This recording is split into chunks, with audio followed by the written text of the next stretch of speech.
할렐루야. 오늘도 여전히 변함없이 우리에게 날마다 생생한 복음으로 함께 하시는 우리 주님이 오늘도 여러분 모든 삶에 참 놀라운 날로 축복해 주시기를 바랍니다. 그 사도행전 15장에 이르면 아주 중요한 계기를 맞이하는 그런 교회의 그런 그 때를 우리가 맞이하게 됩니다.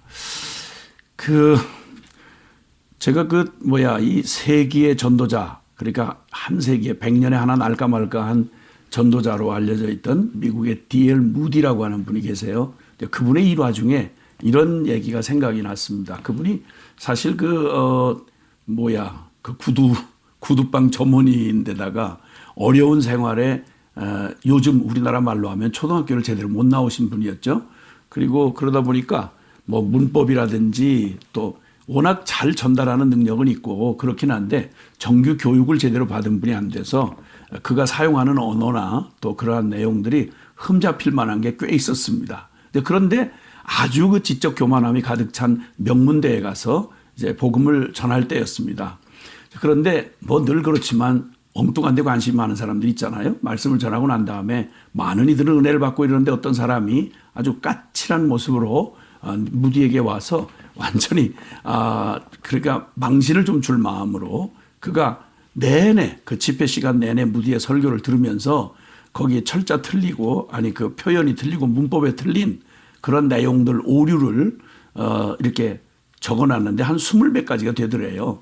그걸 보여주면서 하나하나 이렇게 지목을 하면서 당신은 이런 거라고 당신 실력이 이렇다고 라고 하면서 이제 망신을 주었습니다. 어지간하면 참 그 사람이 인격을 가지고 있는데 참 쉽지 않을 텐데 무디 역시 또 하나님의 사람으로 여유만만하게 응대를 했죠. 그러냐고. 정말 대단하시다. 그런데 한 가지 좀 궁금해진다.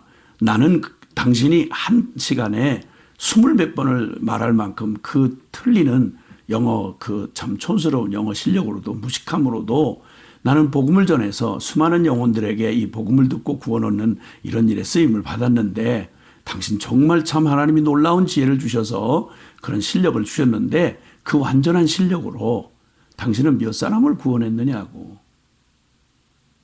그만 입이 딱 막힌 채로 하얗게 질린 사람이 소리 없이 사라졌습니다.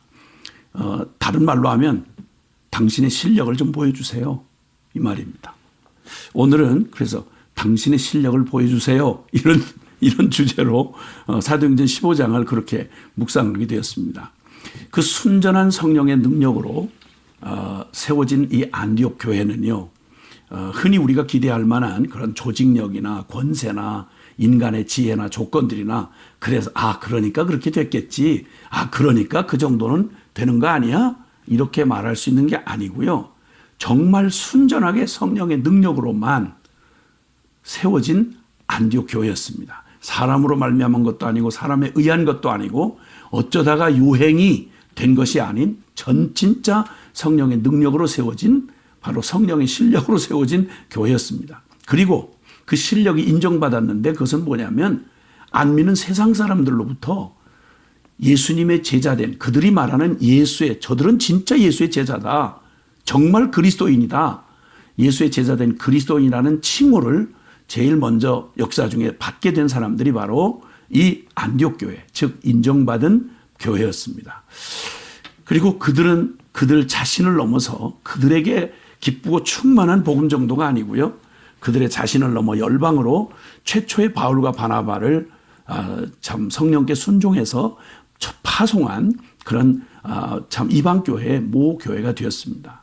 그런데 이런 참 교회를 근본부터 한번 흔들어 보려는 자들이 유대에서 쉽게 말하면 이 복음의 그 원조라고 말할 수 있는 유대에서 올라와 가지고 그리고는 그들에게 모세의 율법과 할례를 받아야 구원을 받을 수 있다. 너네 뭐 대단히 뜨겁고 열심히 있는 것 같은데 근본이 영 약해.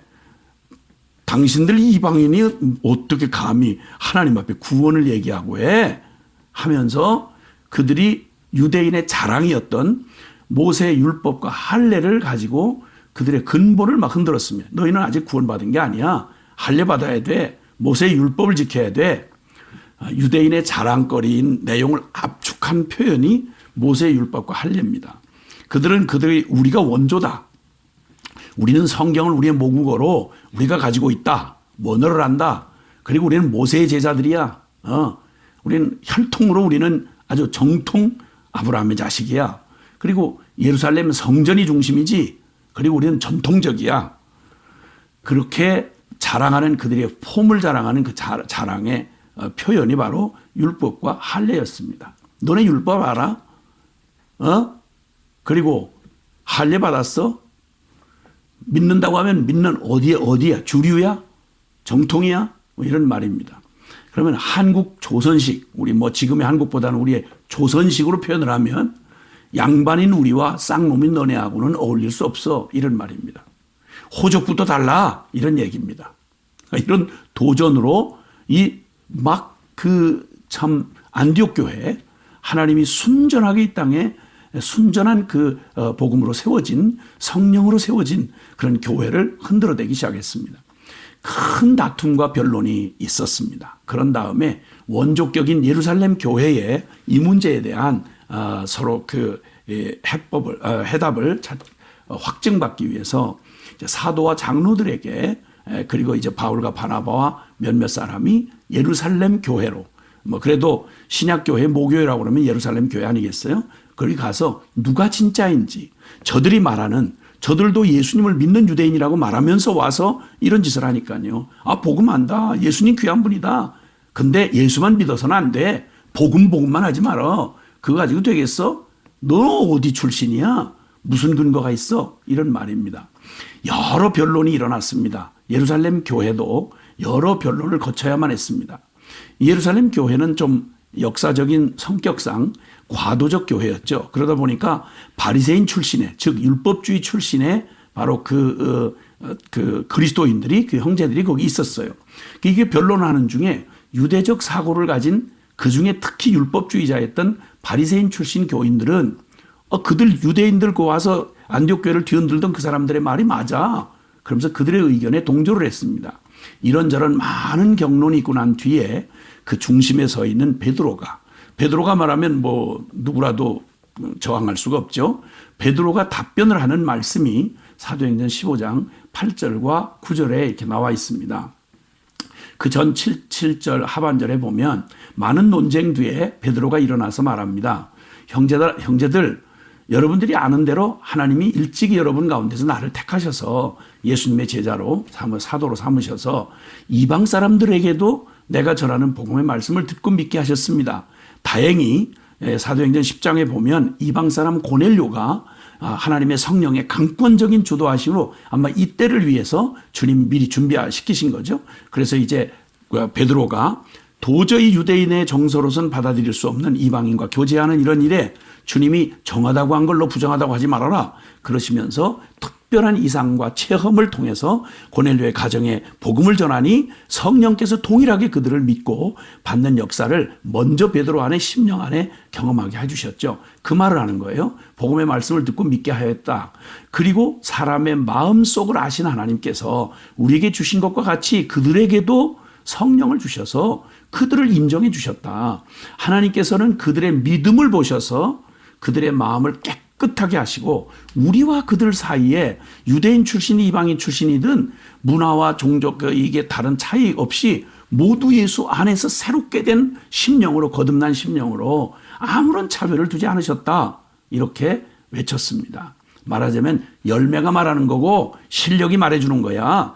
예수님 뭐 어느 교단 어느 그 교파 또 얼마나 신학을 했고 얼마나 무슨 직분을 가지고 있고 이건 폼에 해당하는 거라면 그 폼을 채우는 진짜 실력, 그 생명, 그 열매가 그들에게 나타났지 않느냐. 그들을 우리와 차별하지 않으셨다고 베드로가 증언을 합니다. 사실 율법과 할례의 목적이 뭘까요? 율법과 할례의 목적을 분명하게 주님 말씀하세요. 율법과 할례의 목적은 결국 하나님 없이 살던 우리가, 내가 왕이 되고 내가 주인이 되어 살아왔던 우리가 하나님 사랑, 이웃 사랑, 계명을 꽉 짜면 율법과 계명을 꽉 짜면요, 그게 하나님 사랑, 이웃 사랑이에요. 그래서 갈라디아서 5장 6절은 진정한 율법과 할례는 폼이 문제가 아니라 그가 원하는 그 율법과 할례를 통해서 얻고자 하신 결과가 뭔고 하니, 갈라디아서 5장 6절에서 그리스도 예수 안에서는 할례나 무할례가 효력이 없으되 사랑으로 역사하는 믿음뿐이니라, 이렇게 말씀하셨어요. 예, 오직 믿음으로. 그러니까 유대인도 오직 믿음이어야 되고요, 이방인도 오직 믿음이어야 돼요. 예, 유대인에게 물론 유익한 게 많죠. 이방인 모자라는 게 많죠. 그러나 유대인의 결론도 예수 그리스도고 이방인의 결론도 예수 그리스도예요. 그리고 그 예수 그리스도를 생명으로 받아 복음의 실제를 누리는 건 믿음밖에 없어요. 유대인이나 이방인은 똑같아요. 성령의 새 시대를 맞이해서 유대인의 왜곡된 율법주의, 예? 유대인의 왜곡된 율법주의, 육적인 유대인의 자존심, 그리고 그들의 율법을 지킨다고 말하지만 외식이라서 그들의 속은 변하지 않은 채 껍데기만 요란하고 내용과 생명은 없는 회칠한 무덤 같은 외식하는 바리새인들과 유대인들을 예수님이 막 질타하셨잖아요. 율법의 조문은 지키고 그건 막 광고를 내고 사람들한테 그걸로 존경받으면서 너희가 그렇게 떠들어대고 선생이라고 가르치면서 율법에 더 중한 바 사랑과 공의와 믿음, 인과 의와 신은 너희가 버렸도다. 쉽게 말하면 내용은 던지고 내버리고 껍데기만 붙들고 폼을 잡는구나, 이렇게 말씀하셨어요. 로마서 2장 28절 29절에는요. 표면적 유대인이 유대인이 아니요, 육신의 할례가 아니라 이면적 유대인이, 즉 마음 중심의 유대인이 유대인이고 마음의 할례가 진정한 할례니라. 주님 아주 정확하게 말씀하셨죠. 네 실력을 보여라, 이 말입니다.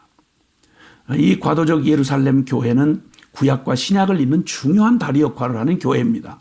유대인으로서, 그리고 열심 있게 유대인이면서 예수님을 따라 믿었던 사람들입니다. 그러다 보니까 그들은 여전히 유대적 옷을 입고요, 유대적 사고를 가지고 있어요. 그러니까 생각에 너무 자기들에겐 놀라운 예수님인데 자기들은 그래도 기본이 있었으니까, 그러니까 예수님의 복음을 받아들이는데 성경도 알고 율법도 알고 의식도 알아야 저 복음을 제대로 깨달을 수 있는 거 아니냐, 이렇게 생각을 했는데 주님, 그것이 아니고 때가 참에 복음이 이제 완전한 복음이 이루어지면 그럼 이제 오직 믿음으로 그 율법과 그 할례가 궁극적으로 원했던 사랑으로 역사하는 믿음, 그래서 오직 하나님 사랑, 이웃 사랑의 이 생명이 거듭난 생명으로 이제는 율법이 말하는 모든 핵심 꽉 짜면 하나님 사랑, 이웃 사랑이에요. 이걸 유대인이든 이방인이든 예수 그리스도 완전한 복음을, 십자가의 복음을 온전히 믿으면 예수의 생명으로 거듭나고 그리고 이제 예수의 열매를 맺게 되는 거죠. 예. 그래서 이제 그 놀라운 베드로의 증언과 함께 야고보의 그 확정짓는 구약시대의 말씀의 증언과 함께 폼을 주면서 폼을 요구하던 유대인, 그릇된 잘못된 그들에게 당신의 실력을 보여주세요, 이 말로 그날의 승부는 끝이 났습니다. 당신의 실력을 보여주세요. 성령으로 복음의 실제를 누리며 오직 믿음으로 새 마음이 되어서 나 죽고 예수 산, 그리스도의 나 죽고 예수 산, 내가 사는 것 아니요 내 안에 오직 그리스도가 사는 것이라. 그래서 오직 성령 따라 살아가는 진정한 참 생명의 복음으로 거듭난 하나님의 사람들, 그리고 그 성령 공동체, 그들에게 다른 게 필요하지 않았어요. 그래서 사도행전 15장 마지막 결론을 맺으면서 이렇게 말합니다. 이제 그 28절과 29절에 보면 성령과 우리는 꼭 필요한 다음 몇 가지밖에는 더 이상 아무 무거운 짐도 여러분에게 지우지 않기로 하였습니다. 여러분은 우상에게 바친 제물과 피와 목매어 죽인 것과 음행을 멀리하여야 합니다. 여러분이 이런 것을 삼가면 여러분 잘 행한다고 하겠습니다. 안녕히 계십시오. 이렇게 편지를, 공인된 편지와 함께 안디옥 교회를 안심시키고 거짓, 그들이 잘못 가져와서 그들의 구원을 흔들어대던 그들에게 한마디로 게임이 끝났습니다. 당신의 실력을 보여주세요. 여러분, 나는 뭐 이런 교회 있고요, 큰 교회 있고요, 나는 뭐 이런 정통교단이 있고요, 우리는 뭐 대대로 전통적인 기독교 가문이고요, 난 그래도 행실 이 정도고요, 나는 이런 행위를 했고요, 나는 이런 직분을 가졌고요. 그거 다 소중한 거예요. 귀한 거예요. 근데 그건 껍데기예요. 그 안에 내용이 찰때 의미가 있는 거죠. 그래서 그들에게 묻는 말, 이 말이 모든 걸 평정하고 교회는 드디어 이제는 이방 선교를 향해서 환히 펼쳐진 시온의 대로가 펼쳐지는 전기를 맞이하게 됩니다. 당신의 실력을 보여주세요.